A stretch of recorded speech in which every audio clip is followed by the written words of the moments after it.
House on this very, very important motion.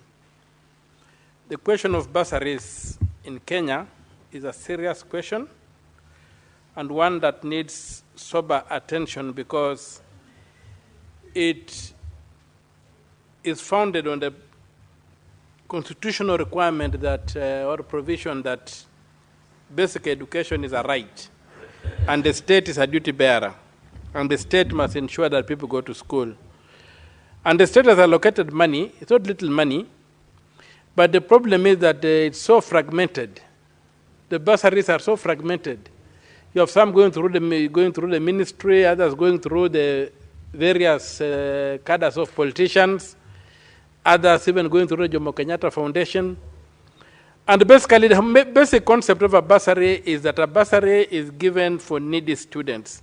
It's not like a scholarship. And the distinction between a bursary and a scholarship needs to be made clear. Because I've seen some allocations, people saying they are financing bright children. A scholarship is what is given on the basis of academic excellence as a grant. A bursary is given on the basis of economic need. So there's been a misconception in our counties on the ground whereby you'll find mainly the MPs. Sometimes they give bursaries on the basis that this is a high-performing kid, therefore it qualifies for a bursary. No. A bursary is given on the basis of the education being a right and some people being unable to access it. And as a duty bearer, the state steps in to make sure that that right is realized for all. Now, with the fragmentation of our bursary and the personalization of the bursary into the body of the politicians handing them out, you find that we get major problems whereby bursaries tend to be given out. First of all, in an opaque manner, you don't know how much money has been allocated. There's no system of accounting for it. There's no system of auditing it. And then number two, the amounts given are very, very small. They cannot change anything. And because politicians are out for numbers, they can even put up a tent and invite millions of people to come and be given pittance in exchange for support. And then, of course, it's a big media event. So I fully support the motion by saying that anything that goes towards supporting needy children should be consolidated and placed in the hands of the Minister for Education or the PS or the Ministry for Education to be administered on a needs basis and the needs to be objectively realized. And more so, I would like to comment about these two funds. The National Government Constituency Development Fund, Ng-Cdf, and the National Government Affirmative Action Fund, Ng-Cdf, which have been used largely as means for distributing money, the bursary funds to needy cases or to the grassroots. You'll find that these funds are fraud schemes designed by the National Assembly members to steal from the public. And I say that to begin with, that they are a fraud scheme because they are unconstitutional. If you look at our Constitution, and if you allow me to read it, Article 206, it very clearly states that there is established the consolidated fund into which shall be paid all money raised or received by or on behalf of the national government, except money that A, is reasonably excluded from the fund by an act of parliament and payable into another public fund established for a specific purpose. B, may, under an act of parliament, be retained by a state organ that received it for the purpose of defraying the expenses of the state organ. There is no provision in the Constitution for creating these fraudulent funds like CDF and GAF. I say that because they end up being funded from the consolidated fund. The architecture of the Constitution is that if you set up a fund, you must show where the money will come from outside the consolidated fund. So when you come up with a fund like, let us take the fund we are fighting over, a fund like the insurance fund for health. it very clearly states that the money will come from premiums. So, other than everything else that we are fighting over, Chief, that particular aspect of Chief conforms with the Constitution that it will be funded from premiums. When you get CDF, they are taking money from the consolidated fund. You cannot use the consolidated fund to fund a fund. They should show us where money for these funds will come from. It cannot come from the consolidated fund, because there are only two ways that can be done. So you'll find that the NGAF and the CDF funds have been used in an unconstitutional way to get money out of the consolidated fund, and that's a fraud scheme. It's a fraudulent scheme to steal money from the public. Further, my lady, Madam Speaker, you find that we have got this other thing that is going around now. They want to entrench these funds into the Constitution. It cannot be done without a referendum, because it is going to alter the structure of the government of Kenya, whereby legislators have been allowed, whereby legislators will be allowed to hold money and execute functions. That alters the Constitution of Kenya, the way it is structured, and it comes in a way that the way the National Assembly is pushing it, they are pushing it in such a way as to think that they don't need to go to a referendum. They must go to a referendum if they want to entrench any funds in the Constitution. As for the oversight fund, I don't think that the senators have been consulted. At least I'm not aware that there's been any consultation in this House where it was agreed that the Senate Oversight Fund be entrenched in the Constitution. All senators wanted is not a fund. They just want to be facilitated to do oversight work. They don't need to create a fund for that. So we don't need to have money going into a fund. First of all, where shall we get the money? What kind of tax will finance that fund? Or what kind of levy? Are you going to introduce an oversight levy so that we can fund the oversight fund?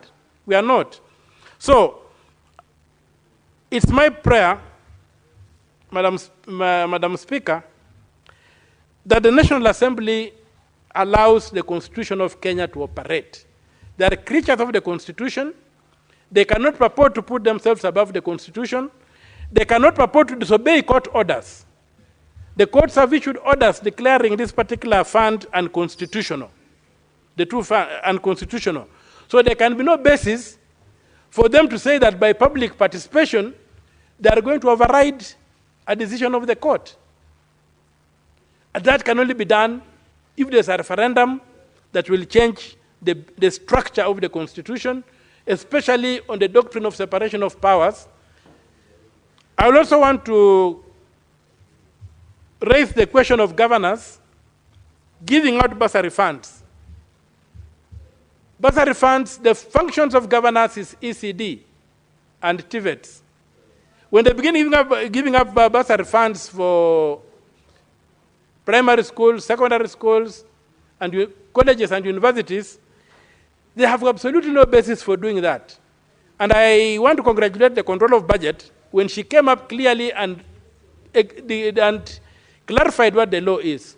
If you go around the counties, most counties, the ECDs are in a horrible state, the TVETs are in a horrible state, but because it is more attractive to be seen to be issuing bursary checks around as a publicity stunt, you find governors are into it, MCS are into it. What we want is that all these fragmented bursaries be abolished and the money be given to the central government, and education be taxpayer funded. And it can be done from primary, from ECD, up to first degree in the university can be taxpayer funded. Countries that are much poorer than ours are doing that. They are funding education. Even our neighbor Tanzania, you don't pay through the nose to get an education. Our neighbor Uganda, you don't pay through the nose to get an education. So we will pray that Kenya, being a much stronger economy, we should be able to fund the education of our children, because the human resource in a country like Kenya, which is largely a service industry, the human resource becomes very critical. And we must be able to ensure that we get the engineers, the doctors, the accountants, the lawyers, the teachers, and all those professions that we need to be able to develop this country. We have also, most of the time, you have heard people saying that at independence, Kenya and some of the Asian tigers were at power, Kenya was better. But if you go back and look at the development trajectory, you'll find that these people invested heavily in education. Like you get disciplines like engineering were heavily funded, and you can see what they are doing today using skills to colonize the world. The Chinese are colonizing us here using skills. They are building amazing things. They embraced education. They funded their education. Today, you get that somebody trying to be a doctor has to pay through the nose, has to be dragged through the mark to be able to get a grade. We cannot develop this country unless we focus seriously on the youth and their right to education. And that right must be taxpayer funded. We are not at a point where we can enjoy the luxury of saying that let education be accessible to those who can pay. No. We must have education for all, so that irrespective of where somebody is born, if he is our Einstein and is born wherever in this country, he must have an opportunity to be tapped. He must have an opportunity to develop. And so, as I continue supporting this motion, I urge that we consider the possibility of introducing taxpayer-funded education. And the motion could be expanded to include that, going forward, the national policy, the public policy of the Republic of Kenya on education should be taxpayer-funded education from ECD up to first degree. And I say that because when you look at where the Constitution wants people to pay, like under Article 48 on access to justice, it says give the fees, but let the fees be affordable. When you come to the rights of the youth to education, there's no fee expected to be paid by the consumer of the right. The right holder is supposed to present themselves at an institution of education, and they are supposed to get taxpayer-funded education. They should not go queuing and begging politicians to be given a pittance in the name of accessing higher education or accessing any form of education. So I fully support this motion and pray that this House adopts it with the necessary amendments to entrench the requirement that education be taxpayer funded, at least